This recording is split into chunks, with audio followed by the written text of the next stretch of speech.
Hi, I've been thinking a lot lately. In fact, I probably have been thinking my whole entire life, but the topic I want to talk about today is spirituality and talking about things that are light as well as the reality of the darkness as well. So, those of you who've been following me some time know that I'm all about the light and giving positive messages. And when I say the light, I just mean what's pure, what's real, and that thing that we all know. We all know that we have a soul. Okay, even people who are not so into spirituality, they talk about the soul too. They know there's something, right?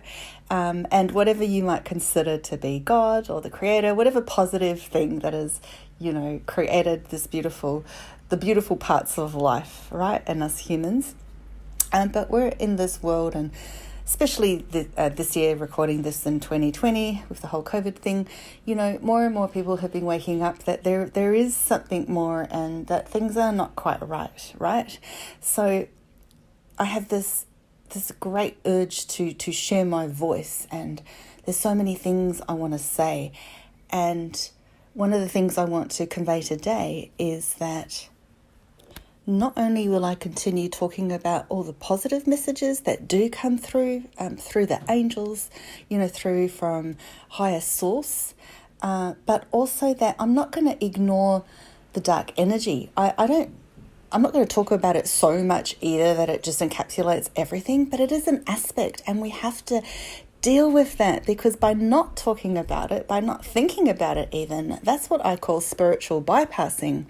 And I don't subscribe to that. So that would be, for example, only being positive all the time and pretending that there aren't any problems. And the truth of it is that, I've been doing psychic work and energy healings now for, a decade. And I know through even not just my own experiences, but through every single client, nobody is problem free.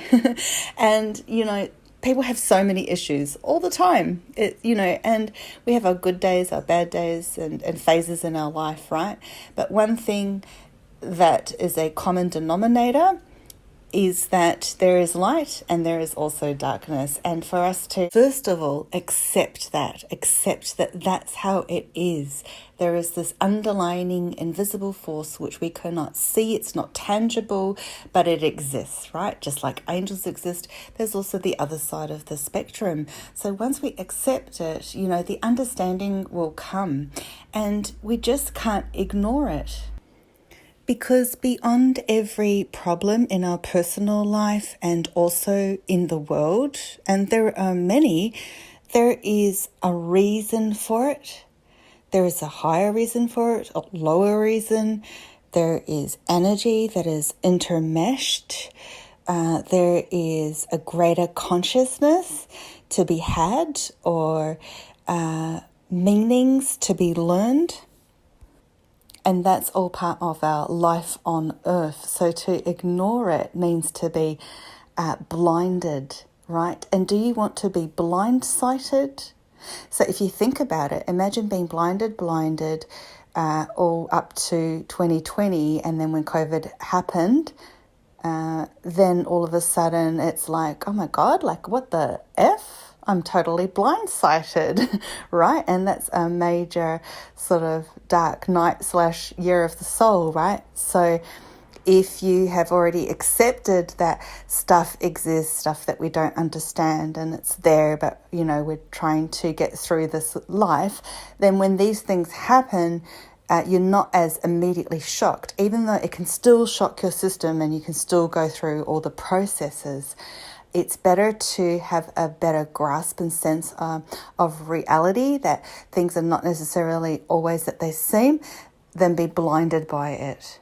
Having said that, some people prefer to not know or be blinded because, as they say, ignorance is bliss. And I actually was speaking the other day with a checkout operator, and we were sort of talking about the whole COVID thing and all the sort of BS around things. I commented about some people just being sheeple and following blindly, everything that's been told on the news and so on. And she said, she agreed completely, but then she sort of thought about it and she said, I'm happy to be a sheeple.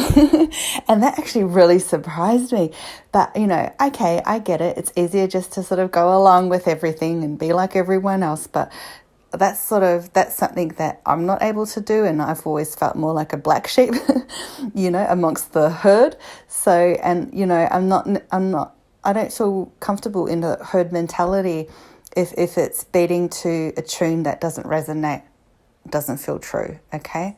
So would you rather be a black sheep amongst a herd of bleaters, or bleat to your own tune, so to speak? If you ignore the negative as well, if you ignore learning lessons and all that stuff, they're going to keep happening, and you're going to keep going through this kind of, shithole of life that happens, right? And you're blinded in it, or ignoring, it's going to come up to the surface until you have a mental breakdown, or a stress breakdown, or a physical breakdown, or a relationship, or whatever, right? So, it will happen regardless. I remember once watching an Oprah episode years ago, and because she's always inspired me and, speaks words of wisdom. And this one time she had said, you learn your lesson, the universe will sort of put it in front of you as a little stone, right? A little stone. And you've got to face this stone and climb over the stone, and not just bypass it though, right? You've got to acknowledge that it's there. If you keep ignoring it, that stone will become a rock. Again, if you ignore it, that rock will become a massive boulder, then a massive brick wall, and so on. You get the point. And I really paid attention to that, and it meant a lot. And I've seen it time and time again, and it really is true. So do you want that little pebble in your shoe to become a giant brick wall in front of you? And we all know what it feels like to have a brick wall in front of our path.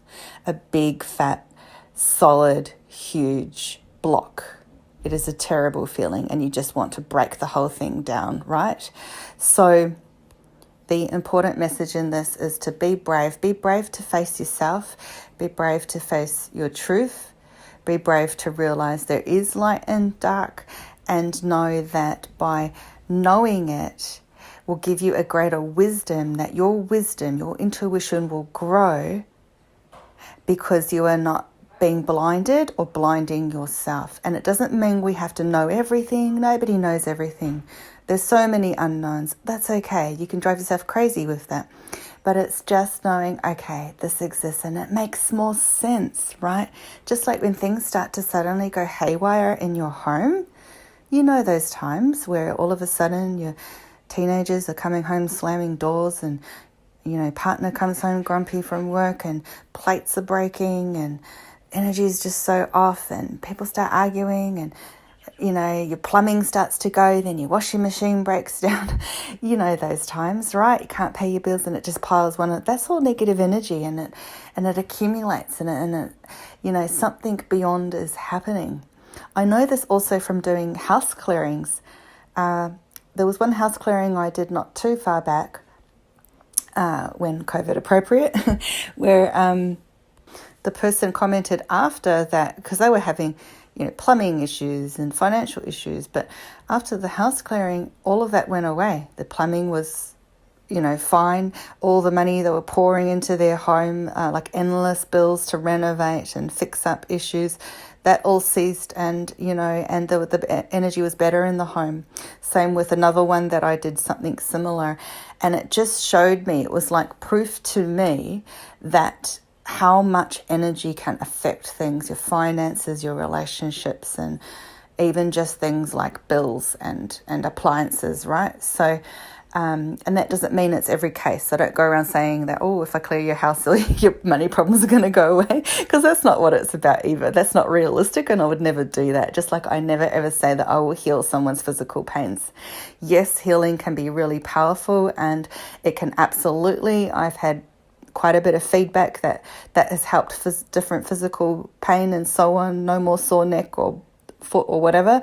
But however, that doesn't mean that's not in every case. There are people going through major physical issues, and one healing session is not going to, repair, and it's not going to be miraculous overnight. That's not how it happens either, right? It doesn't work that way. So the point of it all is there is light, The light is beautiful, the light is strong, the light is powerful.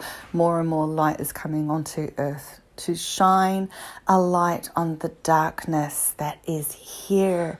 You know, people talk about a hell as being, you know, if that does exist, let's just talk about it as an energy concept at the very least. You know, perhaps we're living that already, you know. Perhaps there is one in the etheric realms, and perhaps there is one on earth physically manifested, but it's all energy at the end of the day, and it's all intertwined. So there is light, whole lot of light coming in, more and more and more and more, okay? And it will continue to. You're going to have light days and dark days, but you will feel when that light comes. Trust in it. But there's also darkness, and the darkness is here, and it's infiltrating things. And it's not about fear. Sometimes I say, for example, if I feel like some kind of negative event is about to happen, you know, I'm not about fear mongering. I don't believe in that either, but I'm not going to ignore the fact that if I have a hunch or a feeling, oh, it's going to be a bit of a negative energy period, okay, it's like, it's there to help you. The angels always tell me, you know, when a client comes, the information that comes through, don't be surprised if I bring up your ex from 1956, okay? Or, you know, when you had an eating disorder when you were a teenager and you're now 56 years old, you know, I go down to go up because we're getting to the bottom of things, to the root of things, because you'll be surprised how things are triggered, okay? The person who was anorexic as a 15-year-old because her father raped her as a 3-year-old and a 5-year-old, okay? And then then a whole spiral of negative events transpired, and this person has such low self-esteem. I'm just talking hypothetically here, but these kinds of messages and information does come through. You know, it's all one trigger after another. The negative energy that started with the father that has absolutely intercepted this person physically, emotionally, mentally, that doesn't go away because, you know, you'll hear time and time again of people that have been sexually abused in their 40s and 50s still dealing with this and the triggers that come when they're trying to otherwise get on with their life and maybe have their own families now. It doesn't go away.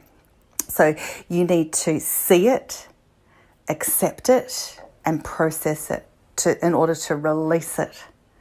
And often with releasing, that doesn't always mean 100% release. I'm never going to think about it again, because you could have a wonderful healing, or you could go through a period where it's like, you know, I'm beyond that a little pain I used to have, you know, the trigger of my father. And then one day you watch a movie and you start to cry because something came up with the dad figure, right?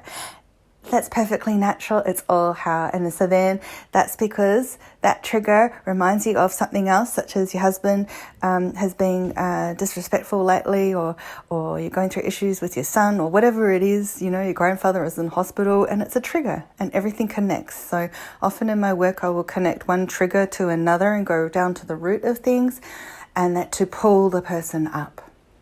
You go down to go up. So when there's periods of down, when you're feeling the darkness, it's okay, you know, just be in that. Be in that. Experience it. You can't be in major darkness and then try to do positive affirmations, right? It doesn't work that way. Yes, there is a way that you can slowly build yourself up and give to yourself, and there are positive things you can do when you're under darkness, which can include affirmations, if it's done in a way that feels right and meaningful to you, and there are ways to do that, right? So what I'm speaking here is the main message in this is to embrace the darkness when it does arrive. For example, when you get a bit down one day, right? It's okay, all right. Deal with it, process it, acknowledge it. Obviously, reach out for help if you're feeling even, you know, suicidal or something like that. Absolutely reach out to a friend, a professional, a helpline, 100%. But outside of that, generally speaking, you know, once that you accept it and see it, that's when the healing can begin, because God is light. Light is information. Light will lift you up, and light will peel away the darkness. always, always, always believe in the light. The light is always there for us. We carry a light within us, and it's there outside of us, but it's all interconnected. So have faith, have hope, stay in your hearts. Your heart is where the truth is, where the intuition is. Your heart is connected to everything. It's the center of the universe, your heart is. So trust in your heart always, but also accept the reality and see it for what it is rather than denying it.